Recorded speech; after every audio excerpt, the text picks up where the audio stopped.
আত্মসম্মান আর অহংকার, এই দুটো খুব কাছাকাছি, বুঝলে? এই দুটো ব্যাপারে খুব সজাগ থাকতে হয়। কোনটা যে আত্মসম্মান আর কোনটা যে তোমার অহংকার। তাই অহংকার তো মানুষকে কষ্টই দেয়। তাই চেষ্টা রাখতে হবে যাতে করে সজাগ থাকা যায়, কারণ অহংকারী জীবন বড় দুঃখের। কারণ অহংকারী ব্যাপারটাই মানুষের দুঃখ নিয়ে আসে। তাই প্রার্থনা করতে হয় কোনোভাবে যেন আমার মতো অহংকার না জাগে, আর চলে ফিরে ঘুরে বেরিয়ে যত পারবে নাম জপবে। আর আশ্রমেতে আসবে, আশ্রমে থাকবে সাধন ভজন করার জন্য। সাধন ভজন করলে মানুষ বিশ্রাম পায়। মানুষের বিশ্রামের স্থান একটাই জায়গা, আশ্রম। কেন? না সেখানে ধ্যানে বসা যায়, ধ্যান দেওয়া যায়, সেখানে এই পরিবেশ আছে, সেখানে শান্ত পরিবেশ, এইটাই সেখানকার কালচার।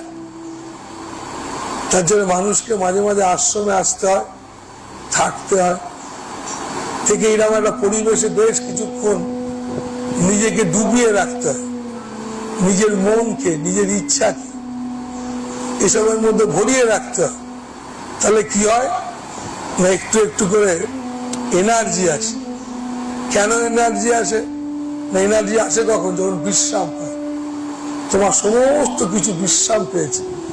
তুমি যা করছো ভাবছো প্রতিদিন প্রতিনিয়ত, তুমি যে আশ্রমে ঢুকলে, আশ্রমে ঢুকে দেখছো জয়গুরু নাম হচ্ছে, পাখির ডাক, শান্ত পরিবেশ, এবং ওখানে নাম কীর্তন হচ্ছে চুপচাপ। তো এইখানে এসে তুমি একটা, এখানে কোনো অন্য কিছু নেই, ব্যাপারটা নেই। এরকম একটা পরিবেশে নিজেকে কিছুক্ষণ এই পরিবেশের সঙ্গে তুমি মেলাবার চেষ্টা করলে, নিজেকে যদি একটুখানি মিলিয়ে নিতে পারো, তাহলে তোমার মধ্যে বিশ্রাম পেলে।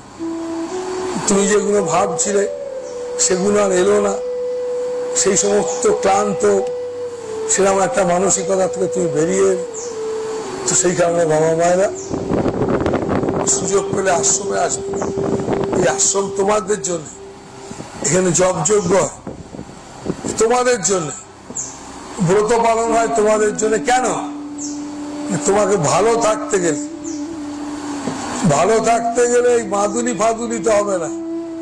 হাত দেখে তুমি ভাবলে বোধ হয় চ হাত দেখিয়ে আসি, চ ঠিকুজি কুষ্টি দেখিয়ে আনি, ঠিক করে নি, এ চান্স বহুত খারাপ কম আছে, বুঝলি? তুমি বলবে না না ভালো আছে সব করে, টেম্পোরারি ভালো থাকবে। চিরদিনের জন্য ভালো থাকতে গেলে পরমানন্দ। যাই হোক, ভালো থাকো, খুব আনন্দে থাকো, জীবনকে ধন্য করো। হরি ওম। বাবা মায়েরা খুব ভালো থাকো।